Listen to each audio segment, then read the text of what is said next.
What does it look like? Black like my soul. How do these Cub tires work for straight line traction on the street if you have horsepower? So here we have the heat exchanger. Some Shane Werford and Pfaffer shats.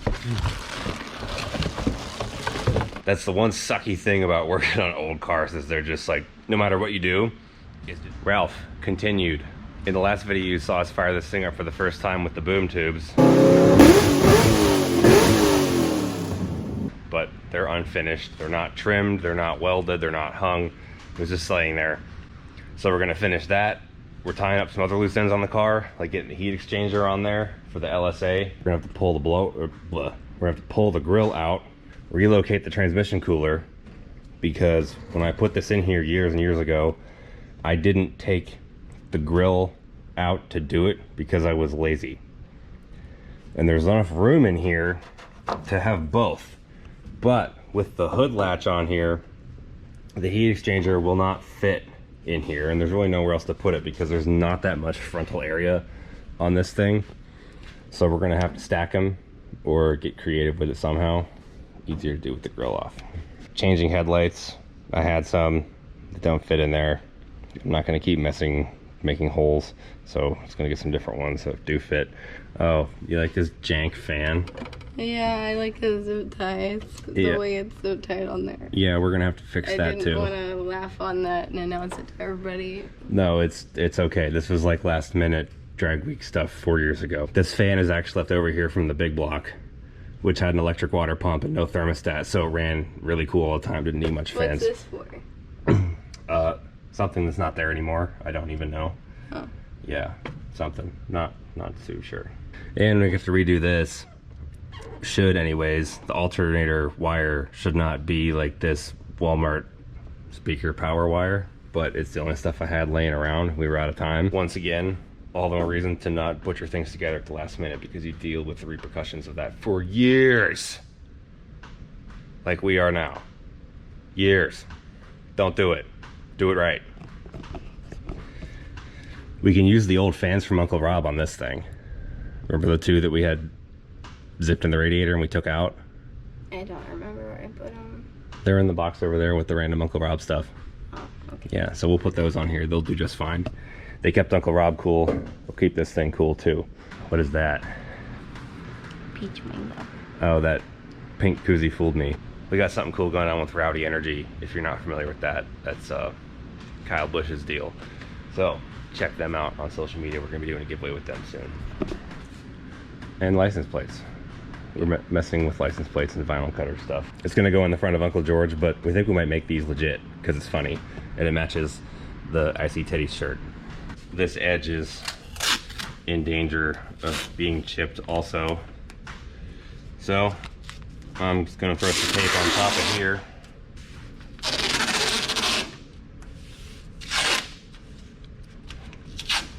Great precision. Yep. So we got these bolts up here, and if I remember correctly, there's a few down here also that are harder to get to. I don't know if you can see them.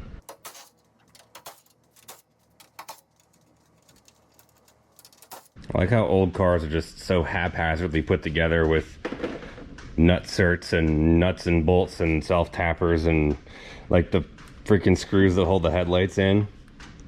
They just look like freaking deck screws that you get at Lowe's or something, and that's just factory stuff back then. Is that the same size? I don't know. I don't either. It feels like it might be. Damn it, it just barely doesn't fit. You're gonna need to use a regular ratchet or a ratchet wrench maybe. These should just pop out like that. I just didn't want to scratch paint. Good job. You ain't got no face, Lieutenant Dan. Well, this looks weird. This thing is all freaking bent to crap. I don't remember it ever being like that. But it looks like it got painted that way. I don't think you're strong enough to yank that grill hard enough to bend this thing like this, are you? Yeah, I totally did that. I know you didn't do that. I just don't know how that happened. I don't know if it's always been like that or what. I had the heat exchanger mounted here before when I had a fiberglass hood on this thing. When I took that off, I wanted to put the stock one back on because it was flat. you know, because NASCARs don't have 4-inch cowl hoods. And put the factory hood hinge back in because the pins were a pain in the butt. And to do this, I had to take the heat exchanger out, which didn't, you know, I just put this back on because the car wasn't functional yet. I was like, I'm not gonna mount this yet. But we gotta unbolt this here, there, up there, just a couple self tappers. I think we can do this without actually disconnecting the cooler lines to not make a mess. That's my hope. So here we have the heat exchanger. And I know you're gonna ask about this.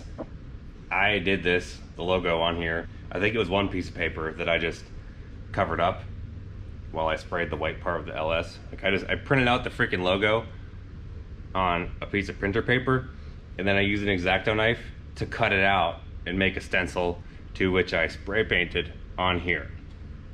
Pretty simple. Although at the time when I did this, it was like earth-shattering to some people who couldn't seem to figure out how I did it. Yeah, the first time I did it on this side, which doesn't let the heat exchanger fill up with water the whole way because the port's here. So it was technically upside down. So I'd take it out and redo it. But this was the original heat exchanger in the Escalade. I think it's actually an aftermarket one for a GT500 or something. I don't really know. It's been so long, but. Good job. Yeah, we gotta figure out a way to get this thing in here.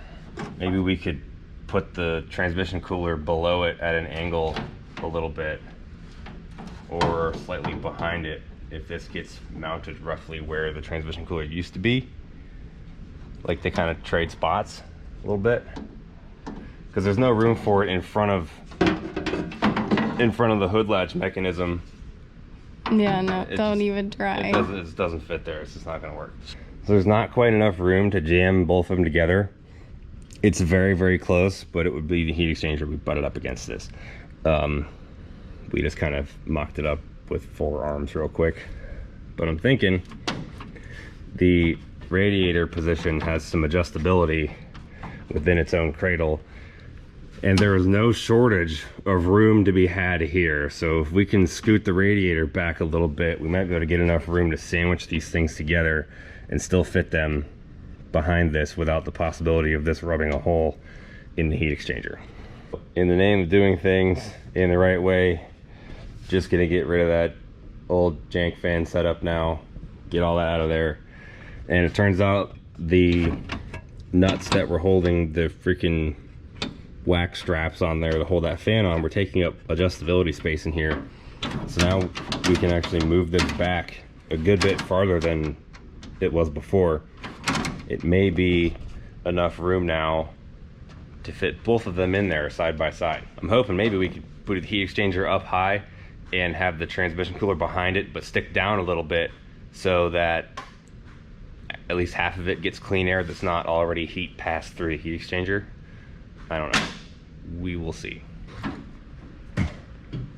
Oh yeah. I think there's gonna be enough room now. Yeah. Oh yeah. We have all kinds of room. I'm holding them both now. Can you pull the hood latch on the bumper to make sure it moves freely?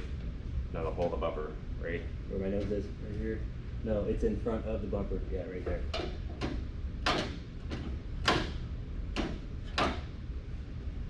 It does not appear to hit. No, I don't either. Cool. Now we know it's gonna fit.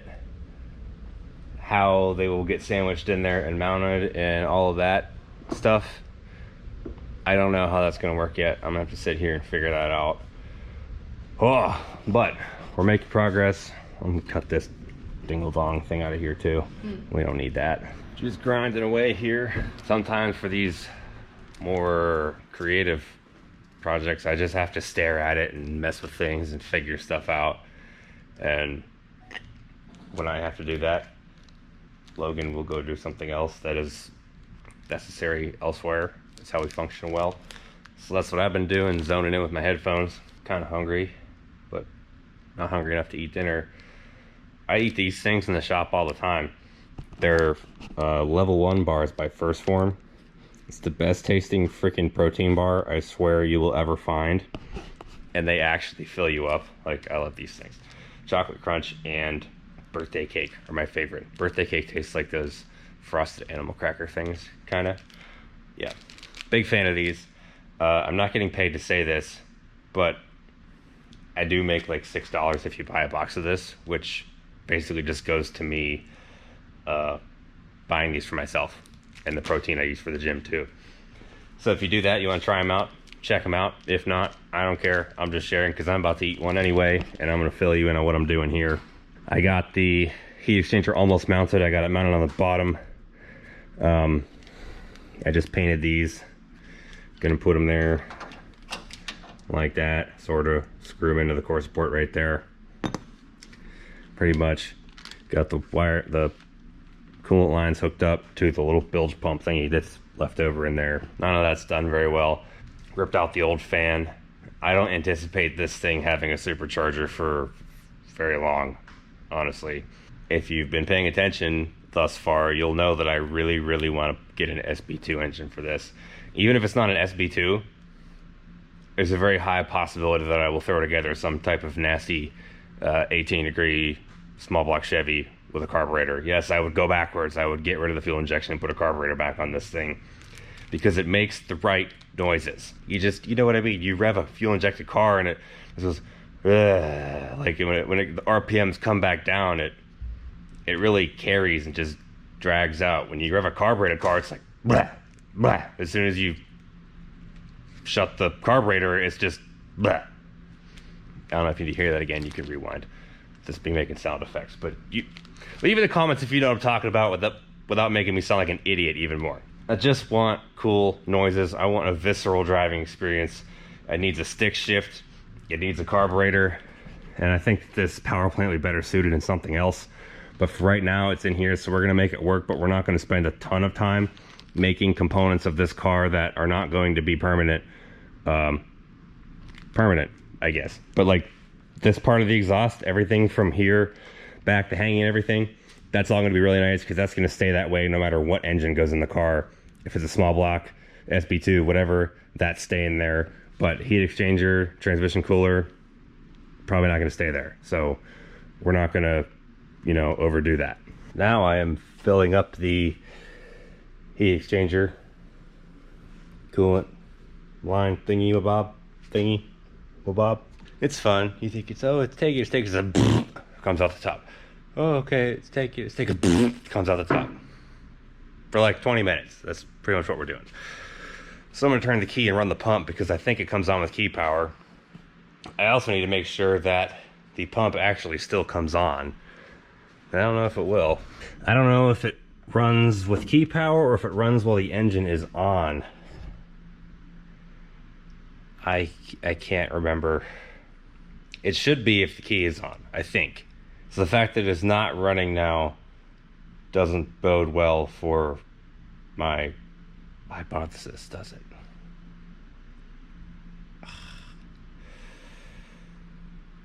Well, I guess I'll just keep filling it and see if I can figure out why it doesn't work later. Look what came in the mail today. Do you know what those are? Store the Explorer. You're supposed to talk to the screen. Wheels. What are they? Wheels. What kind of wheels? Aero wheels. Really cool wheels. That's what they are. Let's open them. They don't have anything to cut it with. Do you want something to cut it with? Maybe. Okay, here. I was holding those there for like 10 seconds. Comedic effect. Let me know if that was funny. For the record, I didn't even ask her to open this. She just started digging in. Yeah. I can't contain myself. Oh my god. What does it look like? What does it look like? Black like my soul. That is a wide mofo. Oh yeah. Nut. Oh yeah. They're so pretty. That is the coolest $120 wheel you will ever find. Hell yes. Okay, I think even though there's not tires on them, I think we have to take some wheels off and put them on there just cuz. Don't you think so? Yeah. Aaron over at the garage shop said he has a couple Mickey Thompson drag radials that should be close to the size that we need for these, that we can test fit. And if they fit, he said I can keep them. I'll just order some more. He'll replace them for the build that he's using them for. It's pretty sweet. So we're gonna get to go over there in a little bit here. Try that out, which I'm super pumped about. I was gonna take the boom tubes over there and cut them too, but I realized last night that I tacked one of these things crooked. And I need to fix it before we do anything else. You can see, I don't know if you can tell, this one's got a little bit of an angle to it. It's kind of wonky. It's not very noticeable, but it's, yeah, you can see it better here. It's like that. The other one's not like that. I have to cut these tacks and turn it a little bit. Stickers. Stickers! We need valve stems too. Just thought about that. I think we're ready for some tireless mock-up. I'm ready, I'm ready. Also, we got some new headlights and LED stuff for the front. That was fast. Yeah, it was. Shout out to Hella fast. Hella fast. A guy with a Monte Carlo on Instagram follower just DM me all this really useful information about the LED conversion he did on his car. I didn't ask for this. He just told me. He sent me videos, he explained everything, he showed me how well it works in the dark, he gave me part numbers for everything. Paris, the motorhead, thank you for the info on the lights. That is textbook bringing value to a situation. People freaking DM me like, hey man, can you follow me back? I follow him back because he came out of nowhere with value to my life. That's valuable information that I did not have to seek out because he came to me with that experience and that explanation. So if you want to get the attention of somebody who has a lot of people trying to get their attention, bring value to their life, just like this guy did. Life lesson to you, this little project car tidbit. Before you approach somebody, try to think, how can I make this interaction beneficial to them? And it will work much better. That's something I use personally when it comes to networking and reaching out to people who are beyond me, levels ahead of me. I figure out, how can I help that person? Yeah. So, yeah, for example, Aaron at the garage shop, he's way beyond me. It's kind of like a lot of stuff with like social media. You are friending and following all these people that you don't know, but what are you doing friending them or following them? Like, what's your purpose? Yeah. Do you have a purpose? You need a purpose, right? Yeah, you should. If people are following or friending someone that they follow the content of, the purpose of that is they want to connect with someone who brings them value. Mm-hmm. But flip the script, that person can't connect with every single person that wants to talk to them. Yeah. So you have to differentiate yourself from that crowd, like by bringing value to them. Every single person back that you followed, you wouldn't be able to see any of the people you actually know's stuff in your feed. Yeah, exactly. Like, if you think about it in that aspect, like it just doesn't make sense. Yeah. Useful material aside, we can expand on topics like that if you want to. Leave a comment. We might do a whole video dedicated to that. But let's toss a couple of these wheels on just to see what they look like. Current lineup, staplesandautoworks.com. Check it out. Oops. The pumpkin with the Alabama defense keeping them safe. Alabama defense pumpkin. There's another guy on Instagram that I got the wheel specs from, and why I decided on 15 by 10 instead of 8, because he ran, I think his name is Rupert 70, 15 by 10s on his car, and I thought the front stance looked really good, so that's what motivated me to do that. I think it'll have like a more aggressive look. It will. Might need bigger lug nuts and different studs for these. Cool. We have to make them yellow anyway. Yeah. It looks like these are about the same width as the wheels that were on the back already.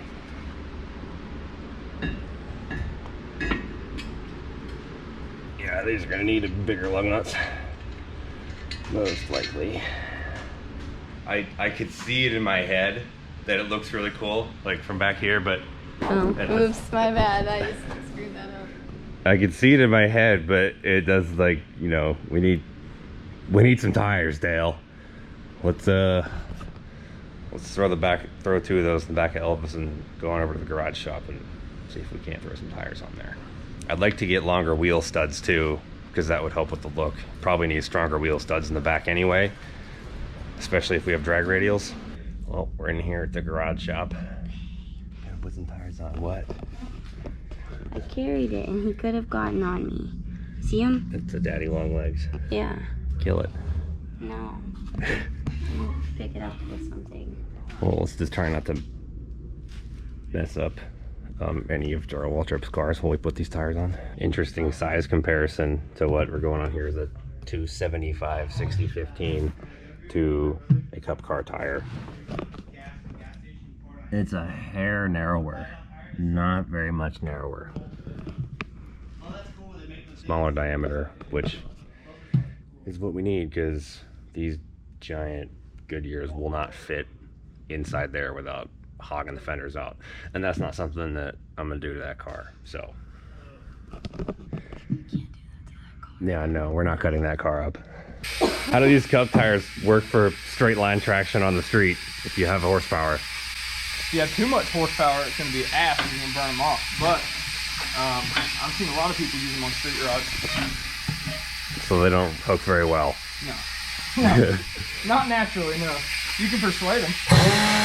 The tire shop up the street had one of those air bazooka things, and they got them on. Freaking sweet looking. Gah. Would you just look at it? Got the right amount of bulge. All right.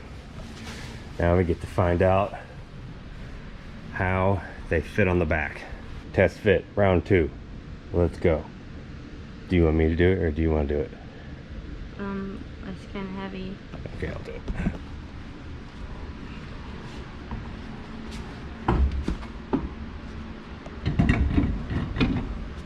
Oh boy, this is Would fantastic. you look at it?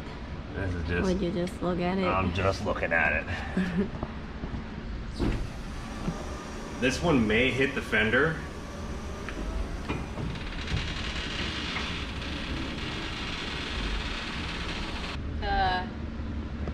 That's the tight side of the crooked body.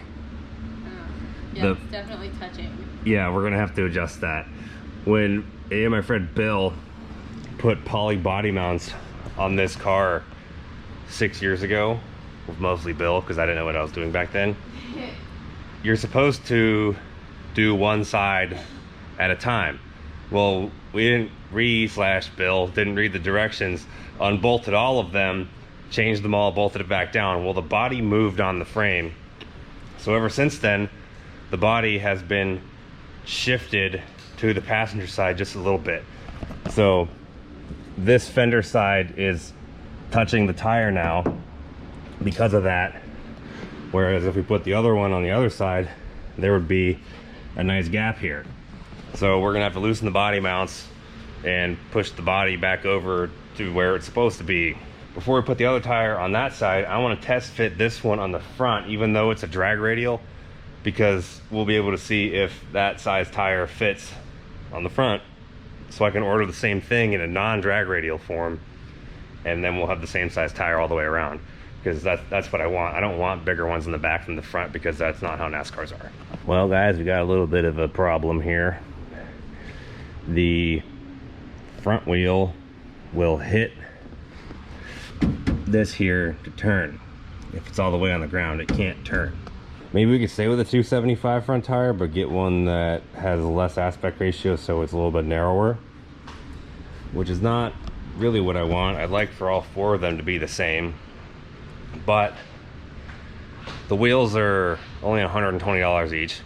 The car makes 700 something horsepower.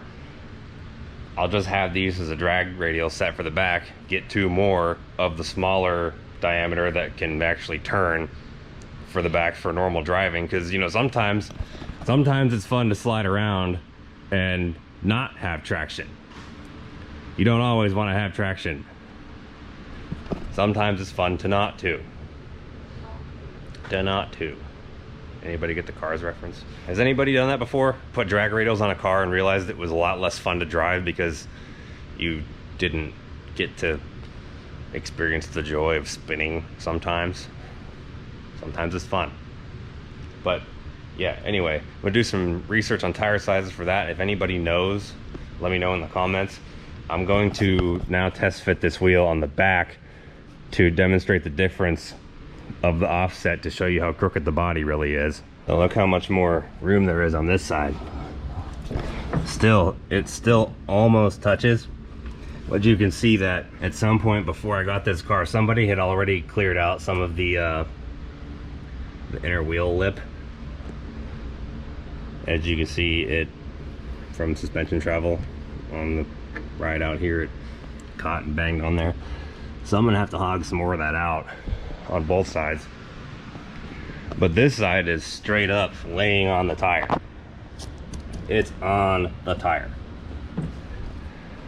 So we're gonna have to unbolt the body, scoot it over, and then still clean out that inner fender area very, very carefully. And I'll have to decide if I want to do the same to this corner down here or get smaller tires. But I don't know. Is the look with the thick tires worth modifying the front fenders just a little bit? We're not hogging them out. I'm just making it so you can turn. Let me know. Is it worth it to you? It might be worth it to me because A, that's the look I want for the car. That's the look I've always wanted for the car. B, once those wheels go on there, I really don't see myself wanting to put anything else on there. I'd like to have the option to, but let's face it, those are good. Those are going to be the permanent wheels of the car. It's just how it is. But man, does that look good.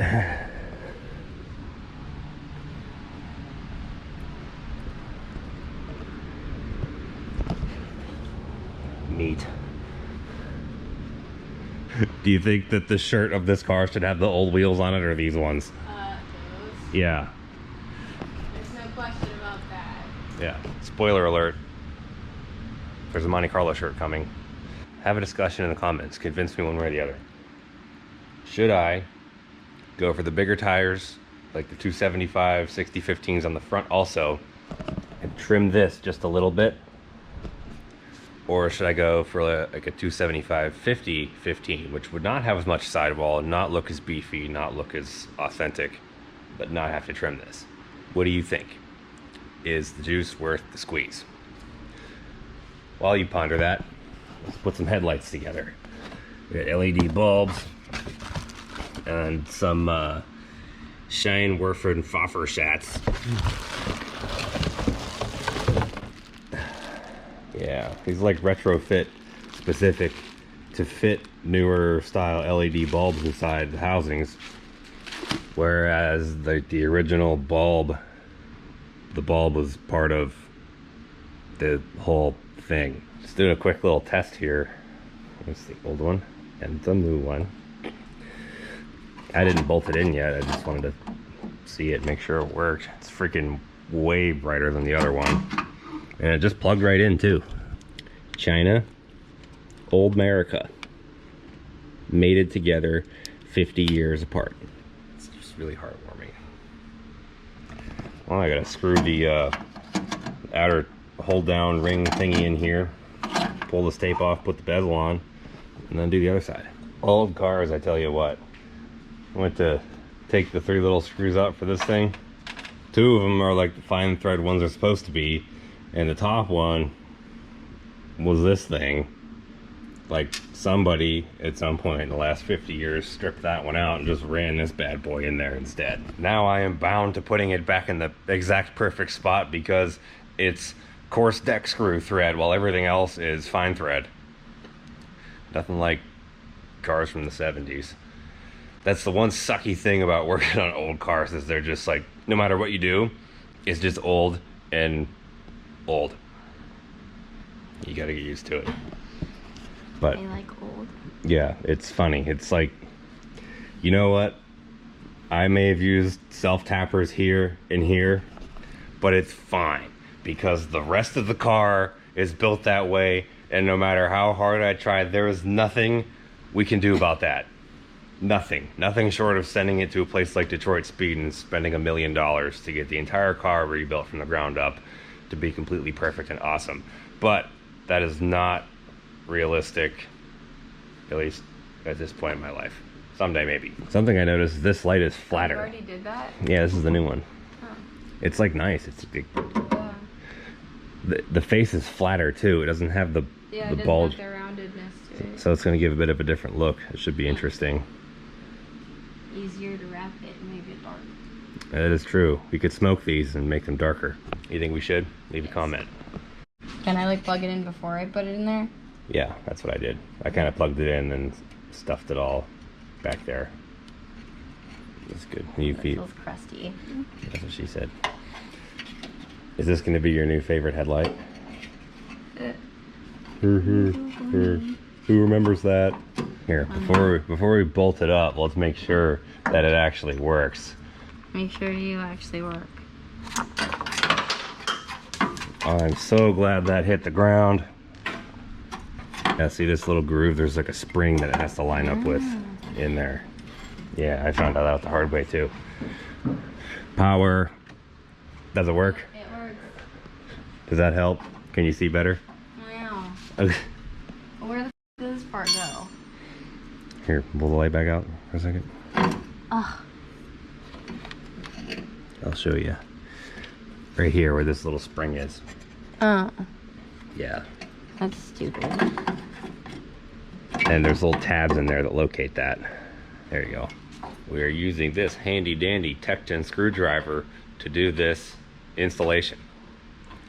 Shout out to Tecton for this awesome screwdriver. This is supposed to be really corny. I actually really like these. And if you guys go follow them on social media and tell them I sent you, maybe they will help us more. No pressure. I gotta get the grill back in. Getting this thing back on is freaking pain in the butt. But we're gonna learn something here. Since these things have so much adjustability, you wanna like look at it when you're tightening it, because you can tighten it. You could tighten it way out here, but you'd have this ridiculous body gap here. So you kind of have to line everything up to make sure it's like in the right place. Yeah, old car stuff. It doesn't just go back in one place. You have to like make sure it's, you know, settled in where you want it. So we got the grill back in now. Before we put the headlight bezels back on, I want to mess with the aiming of them, see if we can get the beam pattern to be more even on the garage door. Just because, you know, why not? Yeah, it's got those like adjustment screw thingies in here. See if we can do something about it. Yeah, see, we either need to bring the passenger side one down or the driver's side up. Pretty flat now. Do you think it's even? Yep, it looks even to me. Yeah, this one didn't really want to adjust that well for the spring mechanism. It's like seized or something. If I loosened it, it just got wiggly. It didn't actually pull. Where I could tighten this one and move it forward. What are we doing? Making a bunny on the wall. Do it. That didn't work very well. You get the gist of it. Yeah, it's the thought that counts. But man, these look so much better. Not the dingy yellow anymore. And that's just the low beams. Let's check out the high beams in the dark here. Ka-chow! Wow. Can you turn the lights back on? Let's throw this thing back together. Yeah. All right, solid day's work. We just noticed that those headlights came with gloves to install them so you don't touch the diodes. If you like the shirt I'm wearing, I See Titties with Uncle George on it. That's the 93 Suburban 632 big block build we're gonna start when we finish this car. You can go to StabletonAutoworks.com, get yourself a shirt just like that with them fancy gloves. Packed by Logan, gets a handwritten note from both of us, or signed by both of us. Boom. You can also find this hat that I'm wearing, Flex Fit, large, extra large, and small medium is on there. This is what we got. Just over there shaking the shirt, just doing the thing. Yeah, we got Uncle Rob's shirts. We got the original Saw hat. but only in small medium. We have LXL on the way, but they're not here yet. We got some leftovers of these, only in 4X and 3X, I think. I don't know. All the stock is up to date on the website. We have everything all the way up to 6X for like every single shirt we have. Oh, and these Dale Earnhardt 1988 pit crew shirts, which are being blocked by this dog cage thing. We got this one, and this one, which is actually 5 decals, 6 if you cut the top off like I do sometimes. They're good material. They won't fall off your window if you put them on the back of your truck, outside of your car, whatever. You can even put them on a dog cone and let your dog throw up on it. It will not come off. We found that out the hard way. And all your labels come from this marble bedazzle wrapped Rollo label printer, packed by yours truly with care. What was that? StapletonAutoworks.com. Why are you telling the dog? He can't use the internet. Because he's so freaking cute. Look at him.